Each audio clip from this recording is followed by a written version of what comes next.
اچھا سر، یہ ایک سوال ہے کہ آپ کوئی ایسا، اگر آپ کا کوئی طریقہ ہے، کوئی ٹوٹکا بتائیں کہ ہم نماز میں کنسنٹریشن کیسے کریں، خشوع کیسے لائیں نماز کے اندر ہم؟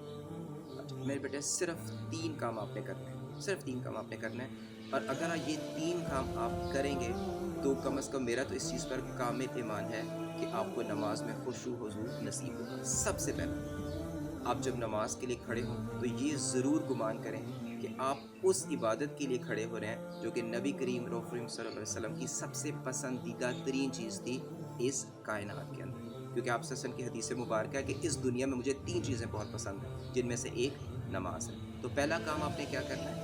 آپ نے نماز میں خشوع اور خضوع پیدا کرنے کے لیے یہ گمان کرنا ہے کہ آپ وہ عبادت کرنے کے لیے جا رہے ہیں کہ جو کہ نبی کریم صلی اللہ علیہ وسلم کو سب سے زیادہ پسند ہے۔ دوسرے نمبر پہ آپ نے یہ گمان کرنا ہے کہ میں اس طرح نماز پڑھنے کی کوشش کروں کہ جیسے نبی کریم رؤوف رحیم صلی اللہ علیہ وسلم نماز ادا کرتے تھے۔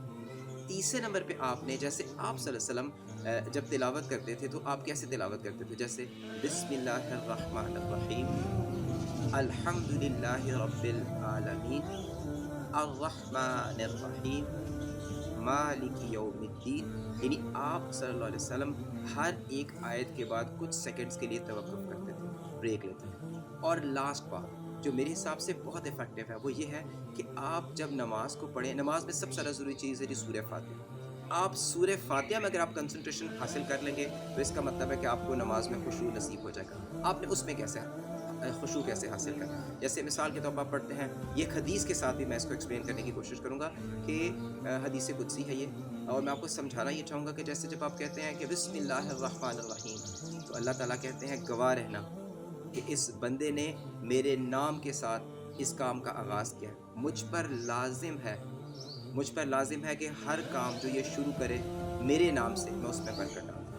اب آپ اپنے، یعنی اپنے آپ کو یہ ذہن میں ہے کہ آپ نماز کے لیے آپ نے نماز شروع کیا ہے، بسم اللہ پڑھ لی، پھر آپ کہتے ہیں الحمد للہ رب العالمین، تمام تعریفیں اللہ تعالیٰ کی ہیں جو تمام جہانوں کا رب ہے۔ جب آپ اس کو اس طرح سے دل میں ٹرانسلیٹ کریں گے، آپ کو جواب کیا ہے حدیث قدسی کے حساب سے؟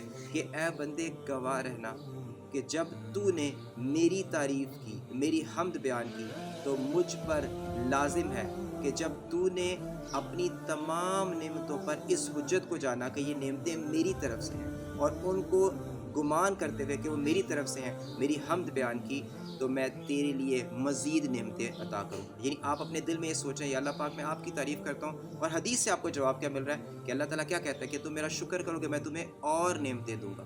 پھر آپ کہتے ہیں الرحمن الرحیم، کہ اللہ تعالیٰ آپ رحمان و رحیم ہیں، ہمارے گناہوں پر پردہ ڈال دیں، ہماری زندگی میں آسانی لے کے۔ اللہ تعالیٰ کیا کہیں گے؟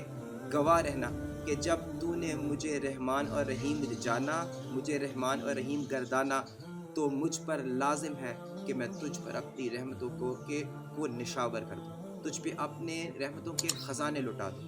پھر آپ کہتے ہیں مالک یوم الدین، اے اللہ ہم اس بات کے گواہ ہیں کہ قیامت کے دن ہم نے آپ کے سامنے جواب دینا ہے، آپ کے ساتھ سامنے سوال جواب ہوگا۔ تو اللہ تعالیٰ کیا کہتے ہیں حدیث قدسی میں کہ اے بندے گواہ رہنا، مجھ پر لازم ہے کہ جب تو نے یہ گمان کر لیا کہ قیامت کے دن تو نے مجھے سوال جواب کرنا ہے، تو میں اس دنیا میں بھی تیرے لیے آسانی پیدا کروں گا، اور اس دنیا میں بھی تیرے سوال و جواب پہ تیرے لیے آسانی کروں گا، تیری نیکیوں کو ابھار کر اوپر لے کے آؤں گا، اور تیرے گناہوں کو درگزر کروں گا۔ پھر آپ کیا کہتے ہیں؟ ایاک نعبد و ایاک نستعین، اے اللہ تعالیٰ آپ ہی کی عبادت کرتے ہیں اور آپ ہی سے مدد طلب کرتے ہیں۔ تو حدیث قدسی سے اس کا کیا جواب ملتا ہے کہ اللہ تعالیٰ کہتا ہے کہ جب میرے بندے نے اس بات کو مان لیا کہ میں ہی وحدہ لا شریک ہوں، میرے علاوہ کوئی عبادت کے لائق نہیں، صرف میری ہی عبادت کرنی ہے، اور بندہ میری ہی عبادت کے لیے اس وقت کھڑا ہے، تو اللہ تعالیٰ کہتے ہیں کہ گواہ رہنا، مجھ پر لازم ہے کہ میں تجھے ہر قسم کی عصائب اور پریشانیوں سے نجات دوں۔ کیوں؟ کیونکہ تو نے مجھے وحدہ لا شریک مانا۔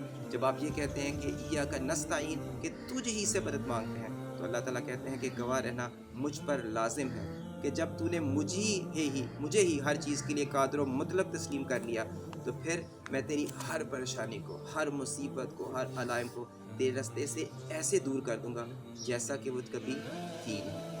اب بتانے کا مقصد کیا ہے؟ بتانے کا مقصد صرف یہ ہے کہ جب آپ قرآن پاک کو ٹرانسلیشن کے ساتھ پڑھیں گے، اور اس میں آپ آٹومیٹکلی دیکھیں کہ آپ کو وقفہ ملے گا۔ دیکھیں آپ کہہ رہے ہیں نا بسم اللہ الرحمن الرحیم، تو آپ بسم اللہ پڑھیں، لیکن ساتھ آپ ٹرانسلیشن میں کیا کہہ رہے ہیں کہ آپ کے نام سے شروع کہ آپ ہی رحمان و رحیم ہیں. تو جب آپ اس کو اللہ کے حساب سے جواب کو گمان کریں گے کہ اللہ تعالیٰ کیا فرماتے ہیں کہ جس کام کا آغاز بسم اللہ الرحمن الرحیم سے کیا جائے میں اس میں برکت ڈالوں گا, اس کام کو انجام تک پہنچاؤں گا. تو دیکھیے یہ چھوٹی سی کنورسیشن جب آپ اپنے حساب سے کریں گے تو ایک تو آپ آسانی سے نماز میں یعنی تھوڑا سا آپ سلو ڈاؤن ہو جائیں گے, اور جب آپ نماز میں سلو ڈاؤن ہو جائیں گے تو پھر آپ کو خشوع و حضور نصیب ہوگا. اور آپ اس چیز کو بھی ذہن میں رکھیں کہ یہ اسی طرح سے پاسبل ہے کہ جیسے نبی کریم صلی اللہ علیہ وسلم ساری رات قیام کرتے تھے. تو کیسے قیام کرتے تھے؟ کیونکہ وہ نماز کو ایک ذریعہ سمجھتے تھے اللہ تعالیٰ سے گفتگو کا.